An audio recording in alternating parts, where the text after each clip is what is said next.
దమయంతుల కథ చెప్పుకుంటున్నాం కదా. దమయంతి విదర్భరాజైన భీముడికి దముడు అనే ఒక మహర్షి వరం వలన ఈ దమయంతి జన్మించింది.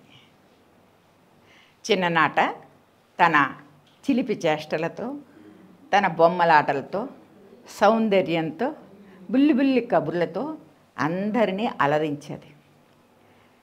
స్నేహితులు, చెలికత్తెలు వీళ్ళందరూ కూడా దమయంతిని సౌందర్యవతివి నువ్వు అని నిత్యం చెప్తూ ఉండడం వల్ల ఆమెలో కూడా అవును నేను సౌందర్యవతిని అని ఒక అతిశయం కూడా పెరిగింది. సౌందర్యానికి తోడు అతిశయం కూడా చేరడం వల్ల అది మరింత సౌందర్యమే శోభించిందిట. అది నన్నయ్య గారి మాట. నన్నయ్య గారు ఎప్పుడు చెప్పినా దమయంతి గురించి ఆ కన్యారత్నం అని ప్రస్తుతిస్తూనే మహాభారతంలో సూచిస్తాడు. ఈ దమయంతిని ఒకరోజు హంస వచ్చి, చూడు నువ్వు ఇంత సౌందర్యవతివి, ఎంత ఆలోచనాపరురాలివి, అఖండమైన తెలివితేటలు కలిగిదానివి, నీకున్న ఇవన్నీ కూడా ఎప్పుడు శోభిస్తాయో తెలుసా? నలమహారాజుని వివాహం చేసుకున్నప్పుడే ఇవన్నీ శోభిస్తాయి.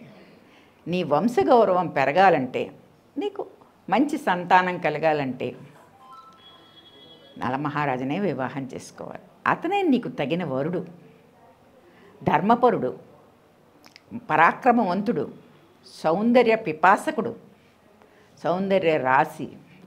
ఇన్ని లక్షణాలున్న నలుడిని నువ్వు వివాహం చేసుకోవడం వల్ల మాత్రమే నీ సౌందర్యం అంతా శోభిస్తుంది అని తరచూ చెప్పడం వలన దమయంతి కూడా అవును నేను నలమహారాజునే వివాహం చేసుకోవాలి అని మనసులో నిశ్చయించుకుని తన్ని తాను నలమహారాజుకి అర్పించుకుంటుంది. అంటే ఏంటి, నేను ఇంకెవరిని వివాహం చేసుకోను, ఆయన్నే చేసుకుంటాను అని తనకు తానే ఒక గట్టి నిర్ణయం తీసుకుంటూ ఉంటుంది. అలాగే ఈ హంస ఒకవైపు చెప్పింది కదా, అలాగే ఈవిడ సౌందర్యం గురించి, ఈవిని లక్షణాల గురించి, ఈమె సౌభాగ్య లక్షణాల గురించి, కొన్ని లక్షణాలు ఉంటాయి స్త్రీలకి, మహారాణులయ్యే లక్షణాలు ఉంటూ ఉంటాయి అప్పుడప్పుడు. అవి కొన్నిసార్లు మనకు పండితులు చెప్తూ ఉంటారు.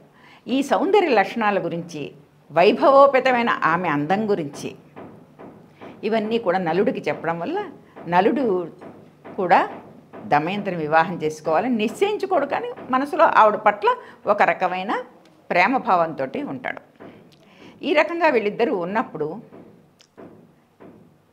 తండ్రి ఈ అమ్మాయి దమయంతి కోరిక తెలుసుకుని, సరే ఒక స్వయంవరం ఏర్పాటు చేద్దాం, ఆ స్వయంవరంలో రాజులందరూ వస్తారు కాబట్టి స్వయంగా దమయంతి తనకు కావాల్సిన వాడిని వివాహం చేసుకోవడానికి నిశ్చయించుకుంటుంది అని ఒక స్వయంవరం ఏర్పాటు చేస్తాడు.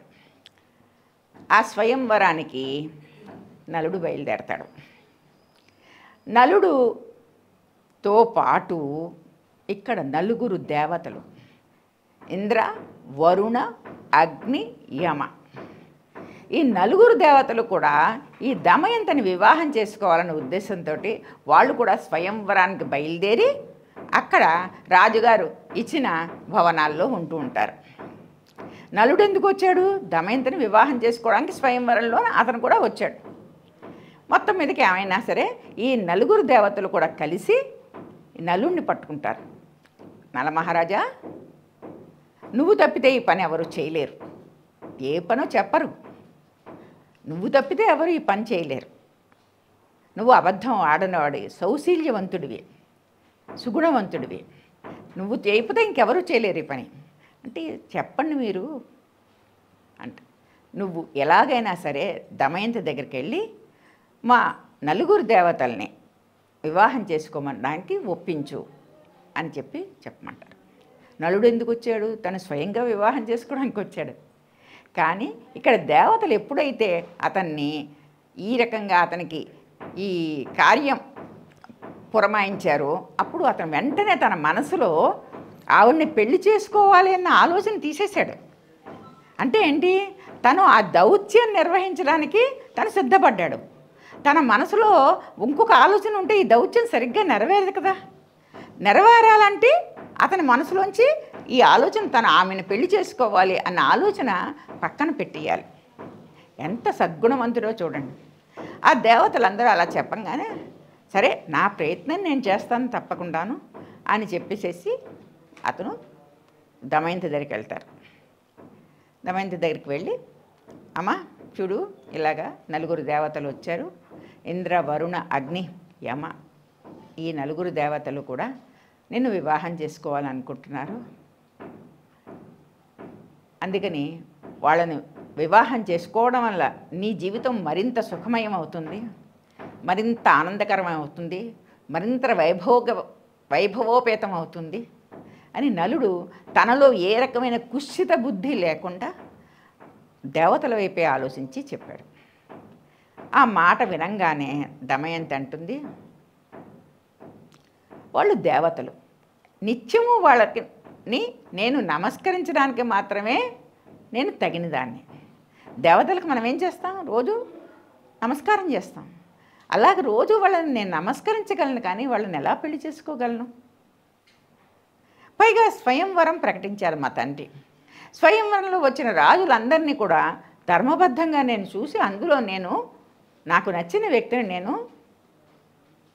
ఎన్నుకుని వివాహం చేసుకోవాలి. అందుకని ముందరే వీళ్ళందరూ ఇలాగా కబురు పెట్టడం వాళ్ళకి ఇది సమంజసం కాదు, నేను నీకు మాట ఇవ్వడం సమంజసం కాదు అని నలుడికి చెప్తుంది. నలుడు అంటాడు, వాళ్ళు మామూలు వ్యక్తులైతే నువ్వు చెప్పింది కరెక్టే, కానీ వాళ్ళు దేవతలు, వాళ్ళు ఏ కారణం వల్లైనా వాళ్ళకి ఈ మాట నచ్చకపోతే నిన్ను అష్ట కష్టాల పాలు చేసేస్తారు, అందుకని ఆలోచించు ఒకసారి అని చెప్పేసి దమయంతితో చెప్తాడు. దమయంతి అంటుంది, ఇంకా ఆలోచించేందుకు ఏమీ లేదు, రేపు స్వయంవరం రోజున నేను నిర్ణయం చేసుకుంటాను నేను ఎవరిని వివాహం చేసుకోవాలో. ఆ దేవతలని మాత్రం నేను కాదన్నందుకు నన్ను మనస్ఫూర్తిగా క్షమించమని చెప్పు అని చెప్పి అతన్ని ఏ రకమైన ప్రలోభాలకి లొంగకుండా దమయంతి నలుణ్ణి పంపిస్తుంది. Please subscribe to the channel and download the Politicos app from the links in the description.